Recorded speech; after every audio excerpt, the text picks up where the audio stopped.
Hello friends, good morning. कैसे हैं आप लोग। मैं आज आपके सामने एक बहुत ही इंपॉर्टेंट टॉपिक लेकर आया हूँ, जिस टॉपिक का नाम है लॉ ऑफ ट्रांसमिसिबिलिटी। एक्चुअली क्या, मुझसे काफ़ी स्टूडेंट्स मिले और काफ़ी स्टूडेंट्सों ने मुझसे बोला कि सर ये लॉ ऑफ ट्रांसमिसिबिलिटी बहुत ही कॉम्प्लिकेटेड टॉपिक है, ये हमारे कभी समझ में नहीं आया और एक्चुअली कहना क्या चाहता है और ये होता क्या, कभी हम समझ नहीं पाए। तो आज मैं उन्हीं स्टूडेंट्स का डाउट क्लियर करने के लिए इस टॉपिक को लेकर आया हूँ और मैंने काफ़ी इस पर रिसर्च करी है, स्टडी भी किया है और प्रैक्टिकली प्रूफ करने के लिए आपके सामने बहुत ही सिंपल एग्जाम्पल लेकर आया हूँ। आई होप जब आप इस वीडियो को पूरी देखेंगे और एंड तक बिल्कुल शांत होकर एकदम फोकस करके देखेंगे तो आप कभी ज़िंदगी में ये नहीं कहेंगे कि सर हमें ये लॉ ऑफ ट्रांसमिसिबिलिटी समझ में नहीं आया। लॉ ऑफ ट्रांसमिसिबिलिटी समझने के लिए हम इसको रटेंगे नहीं, हम सिर्फ इसको समझेंगे। और समझने के लिए क्या तरीका है, समझने के लिए सिंपल सा तरीका है कि देखो मैं आपको एक चीज़ बता देता हूँ। आप इंजीनियरिंग के स्टूडेंट हो या किसी भी कंपटीशन एग्ज़ाम की तैयारी कर रहे हो, सबसे पहले आपको क्या होना चाहिए, सबसे पहले आप किसी भी चीज़ को ये जानने की कोशिश करो कि एक्चुअल में वो होता क्या है, क्यों होता है और कैसे होता है। अगर आप ये सब चीज़ें जान लेंगे तो आप, आई होप आप किसी भी कंपटीशन एग्ज़ाम हो, चाहे एसएससी जे हो, यूपीएससी, कोई भी एग्ज़ाम हो, आप इजीली क्लियर कर लेंगे। तो आप सबसे पहले, हम इसकी डेफिनेशन नहीं रटेंगे। मैं आपको ये नहीं बताऊंगा लॉ ऑफ ट्रांसमिसिबिलिटी क्या है, मैं आपको प्रूफ करके दिखाऊंगा कि लॉ ऑफ ट्रांसमिसिबिलिटी कैसे एग्जिस्ट करता है और आई होप कभी आप इसको भूल भी नहीं पाओगे। तो स्टार्ट करते हैं।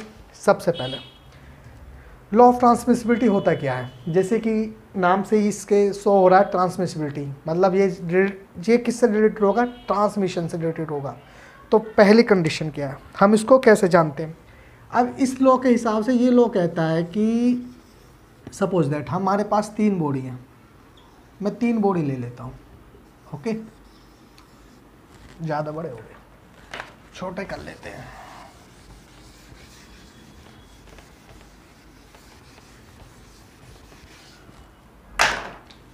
ये हमारे पास 3 बॉडी हैं, 1 2 और ये 3। ठीक है। लॉ ऑफ ट्रांसमिसिबिलिटी ये कहता है, जो लॉ ऑफ ट्रांसमिसिबिलिटी, अभी देखिए मैं प्रूफ नहीं कर रहा हूँ, सिर्फ उसकी डेफिनेशन को बताने की कोशिश कर रहा हूँ, वो कहता क्या है। लॉ ऑफ ट्रांसमिसिबिलिटी कहता है कि कोई एक बॉडी है, उस बॉडी की पोजीशन में कोई चेंज नहीं आएगा यदि उस पर लगने वाले फोर्स के हम मैग्नीट्यूड और डायरेक्शन हम एक स्थान से, यानी कि एक पोजीशन से दूसरी पोजीशन में प्लेस कर देते हैं, लेकिन उस पर वो जो फोर्स, सेकंड वाला फोर्स जो, यानी जहाँ पोजीशन चेंज करनी है, उसकी लाइन ऑफ एक्शन सेम होनी चाहिए पहले वाले फोर्स की वजह से। जैसे पहले वाला फोर्स है, कन्फ्यूजन होने की जरूरत नहीं है, प्रैक्टिकली प्रूफ करते हैं। सपोज दैट ये हमारी एक बॉडी है, रिजिड बॉडी। पहली कंडीशन क्या है आपको मैं एक बता दूँ, ट्रांसमिसिबिलिटी फोर्स हो या लॉ ऑफ मैकेनिक्स हो, ये जितने भी फोर्स होते हैं, ये रिजिड बॉडी, जो हमारी रिजिड बॉडी है, सिर्फ उसी पे एप्लीकेबल होते हैं। मैं बता दूँ रिजिड बॉडी क्या होता है, जिसके अंदर जो हमारे एक बॉडी होती है, उसके अंदर हमारे जो मोलिक्यूलर पार्टिकल हैं, वो उनकी पोजीशन डिसबैलेंस ना हो, यानी कि पोजीशन चेंज ना हो, वो ओरिजिनल स्टेट में बने रहें, चाहे उन पर कितना भी फोर्स लगे, कितना भी कुछ भी XYZ, कुछ भी उसके अंदर चेंजेस आए। ठीक है। मैंने माना कि ये फोर्स की लाइन ऑफ एक्शन है, ये लाइन ऑफ एक्शन है, ये फोर्स की लाइन ऑफ एक्शन है। आप समझने की कोशिश कीजिएगा, ये मत सोचिएगा कि पहले डेफिनेशन लिखनी चाहिए बाद में प्रूफ होना चाहिए, नहीं, पहले प्रूफ होना चाहिए बाद में डेफिनेशन होना चाहिए। आई एम श्योर आप 100% इस चीज़ को देखोगे कि कैसे होता है।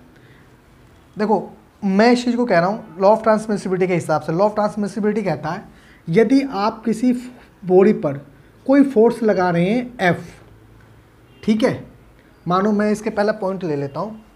पॉइंट मान लीजिए ये A है, ये B है, ये C है, ये A है, ये B है, ये C है, A B C, इसको कहते हैं line of action, line of action of force.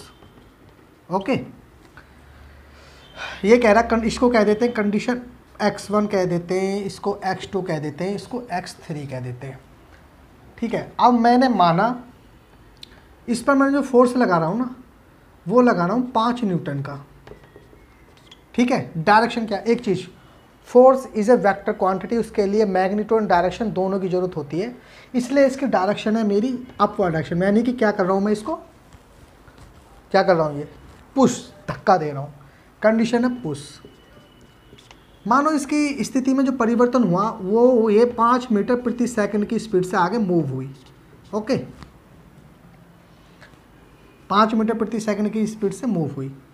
दूसरा है हमारा फोर्स, हमने माना इस पॉइंट पर लगाया फोर्स, बी पॉइंट पर हमने फोर्स लगाया। ये भी कितना फोर्स लगाया, F बराबर लगाया हमने 5 न्यूटन।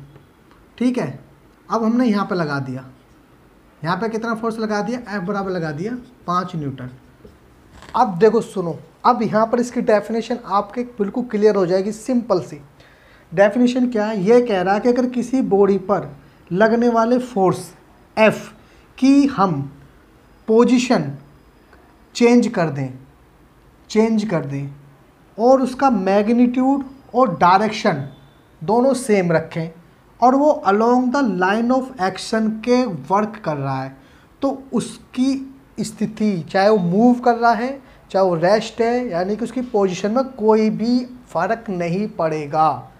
ये है सिंपल सा लॉ, यानी कि ये भी हमारी 5 मीटर प्रति सेकंड की स्पीड से मूव होगी, ये भी हमारी 5 मीटर प्रति सेकंड की स्पीड से मूव होगी, यानी condition x1 equal to x2 equal to x3। ये है हमारा लॉ ऑफ ट्रांसमिसिबिलिटी।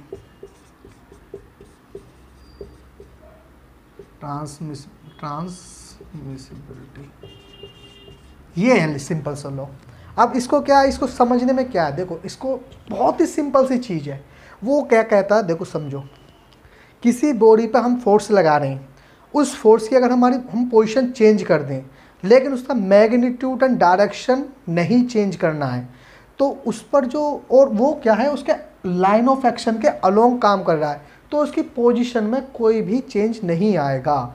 यानी कि अगर वो 5 मीटर प्रति सेकंड की स्पीड से मूव कर रही है तो मूव ही करती रहेगी, चाहे आप उसे पीछे से धक्का दो उतने फोर्स से, चाहे आप उसे उतनी स्पीड से खींचो, यानी कि उसका मैग्नीट्यूड और लाइन ऑफ एक्शन चेंज नहीं होना चाहिए। देखो अब मैं तो आपको एक और एग्जांपल से समझाता हूँ, फिर इसकी डेफिनेशन लिखेंगे। बहुत ही इंपॉर्टेंट, मैं आपको 2 चीज़ें पहले क्लियर कर दूँ, ये नोट कर लीजिएगा, किसी भी कंपटीशन एग्जाम में बार बार पूछी जाती है। पहली क्या है, लॉ ऑफ ट्रांसमिसिबिलिटी की कंडीशन क्या है, एक तो magnitude and direction does not change, इसे डज नहीं, शुड नोट लिख देते हैं, शुड नॉट बी चेंज, ये कंडीशन। दूसरी कंडीशन क्या है, जो सेकंड फोर्स होगा, अनोदर फोर्स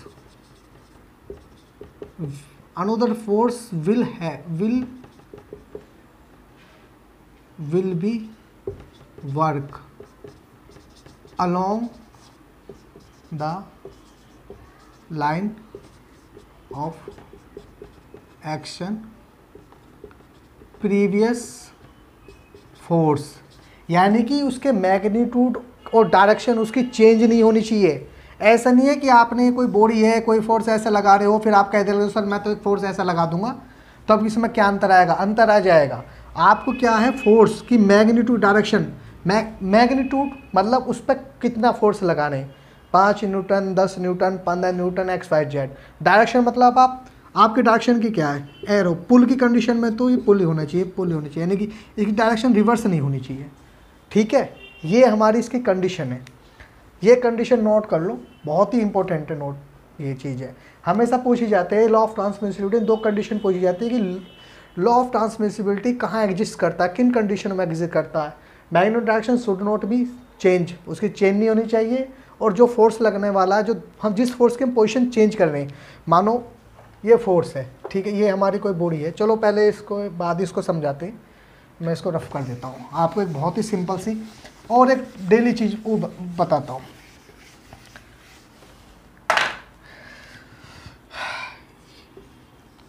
ये गाड़ी है, ठीक है, मानो ये, ठीक।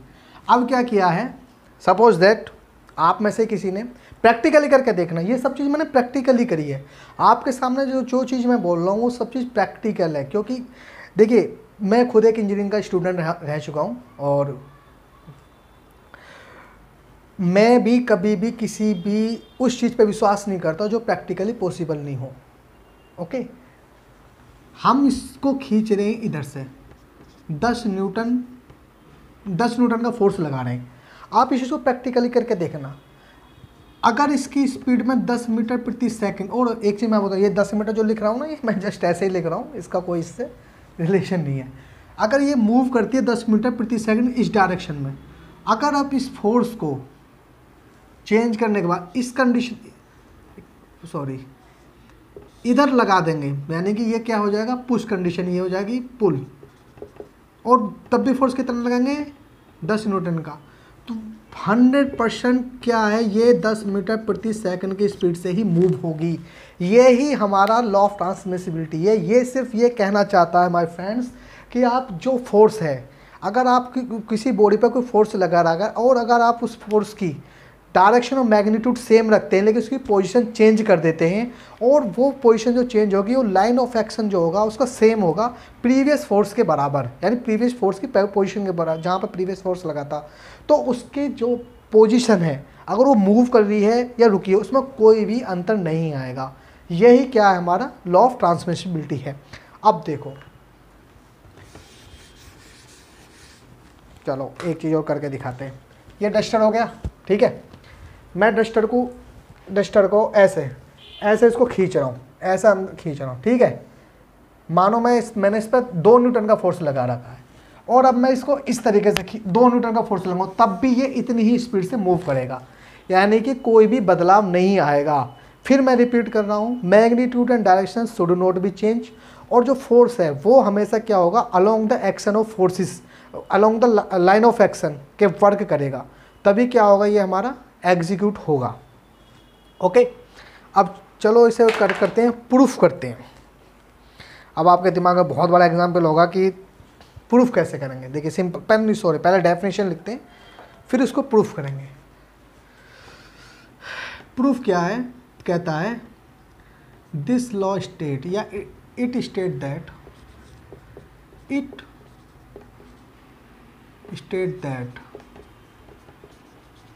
द पोजीशन,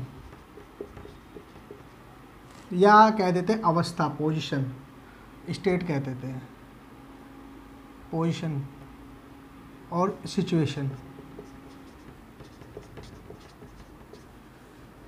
और एक सब वो आता स्टेट, ठीक है। The position, it state that the position and situation या oblique state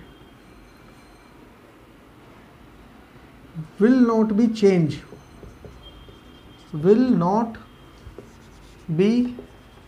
change if the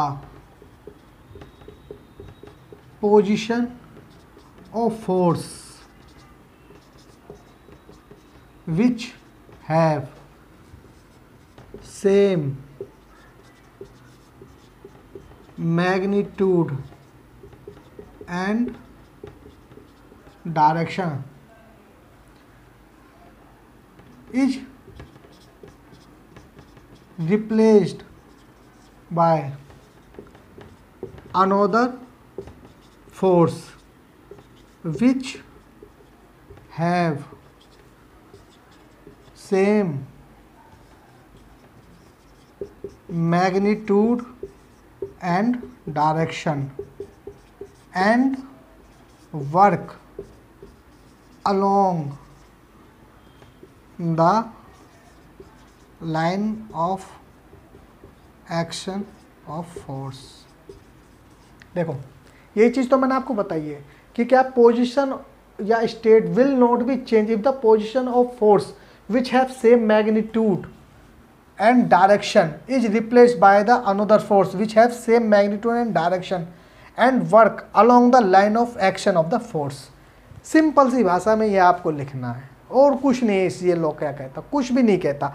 और अगर आप किताब की रटी रटाई भाषा में रटोगे तो वो रटते ही रह जाओगे, फिर उसमें कभी कुछ समझ में नहीं आएगा। तो यही क्या है, यही हमारा line of action of the force है। देखो कोई भी चीज़ ना कभी रटने की कोशिश नहीं करनी चाहिए, उसे क्या समझने की कोशिश करनी चाहिए। अगर समझोगे तो क्या होगा, आप बहुत अच्छा और बेहतर कर पाओगे। अब करते हैं इसको प्रूफ। आप कहोगे सर ने प्रूफ तो करवाया नहीं, अब हम आपको इसको करते हैं प्रूफ। कैसे प्रूफ होगा, देखिए बहुत ही सिंपल सी। ज़्यादा मैं देखो कभी भी क्या है, बोर्ड पर मैं ज़्यादा लिखता नहीं हूँ। लिखने का मतलब होता है कि सिर्फ आपको रटाना। मैं क्या का हर चीज़ को प्रूफ करता हूँ। अगर आपको फिर भी कोई चीज़ समझ में नहीं आए, कुछ भी डाउट्स हो, तो आप कमेंट बॉक्स में लिख सकते हैं। सपोज दैट मेरी ये कोई बॉडी है, 1 2 3, ओके चलो ये रेड ले लिया। पहले मैं आप एक बात, आपने एक लॉ ऑफ सुपरपोजिशन पढ़ा होगा, लॉ ऑफ इक्विलिब्रियम तो पढ़ा ही होगा। चलो मैं बताता हूँ law of equilibrium, law of superposition क्या होता है। यह होता है कि जब हमारे सेम डायरेक्शन में कोई फोर्स लगते हैं तो हमारे क्या हो जाते हैं, ऐड हो जाते हैं, और जो अपोजिट डायरेक्शन में फोर्स लगते हैं वो क्या हो जाते हैं, माइनस हो जाते हैं। यह आपने आई हो पढ़ा ही होगा। अगर इनका मैग्नीट्यूड सेम हो, मानो ये भी 5 न्यूटन हो, ये 5 न्यूटन हो, तो इसका रिजल्टेंट क्या आएगा, रिजल्टेंट आता है 0।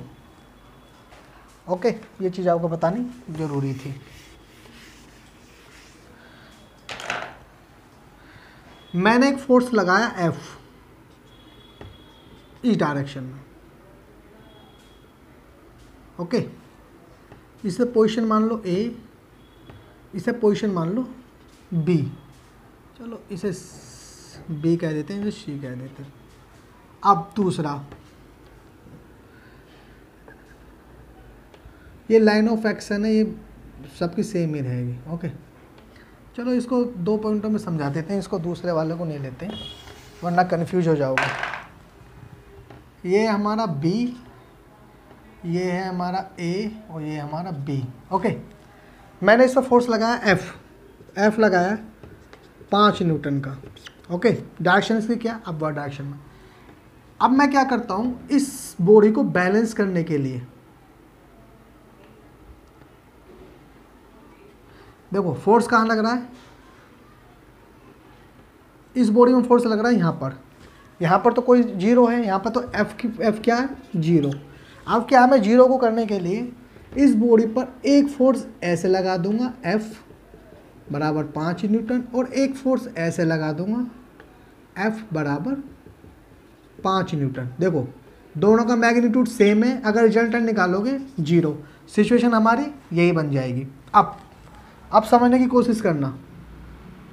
समझने की कोशिश क्या है, इस फोर्स की, इसे मान लो A B, हमारे 2 फोर्स हैं, 2 फोर्सों की डायरेक्शन क्या है, A पॉइंट पे जो लग रहा है फोर्स, उसकी डायरेक्शन और इसकी डायरेक्शन क्या सेम है। यानी कि क्या होगा, A प्लस B जुड़ेगा। यहाँ पे भी 5 न्यूटन लग रहा है, तो 5 प्लस 5 कितना हो जाएगा, 10 न्यूटन, ओके। और हमारा B पॉइंट पर जिसकी डायरेक्शन है माइनस B डायरेक्शन, उसका क्या है, माइनस के 5 न्यूटन। अगर हम इसका रिजल्टेंट निकालेंगे, रिजल्टेंट क्या होगा, रिजल्टेंट होगा 10 माइनस के 5 बराबर 5 न्यूटन। यानी कि अगर आपको कैलकुलेशन समझ में नहीं आ रही तो कैलकुलेशन ही समझिए, ये वाला फोर्स एक दूसरे के नज़दीक आ रहे हैं। जब ऐसा नज़दीक आएंगे समझ लीजिए एक दूसरे को मार दिया, सेम मैग्नीट्यूड, ख़त्म, कोई नहीं बचा। अब इसका मैं बनाता हूँ डायग्राम, यहाँ पर तीसरा डायग्राम बनाता हूँ, ओके। इसने इसको ख़त्म कर दिया तो ये क्या होगा, ख़त्म हो गया यहाँ पर। तो अब बचा क्या, ये बचा, मैग्नीट्यूड क्या होगा, 5 न्यूटन। बस ये लॉ ऑफ ट्रांसमिसिबिलिटी कहना चाहता है। सिंपल सा टॉपिक, सिंपल सी भाषा में समझाया। आई होप आपके समझ में सबके लोगों के आ गया होगा। इससे बेहतर समझने का तरीका और नहीं हो सकता। आप एक चीज़ और करके देख सकते हैं, ठीक है। आप ना घर पर रहिएगा, घर पर ना किसी ड्राम को, खाली ड्राम को उतनी ताकत से आगे धकेलिएगा और उतनी ताकत से अपनी तरफ को खींचिएगा, तब आप खुद ही देख लीजिएगा कि उसमें कितना चेंजेस आया और कितना नहीं आया।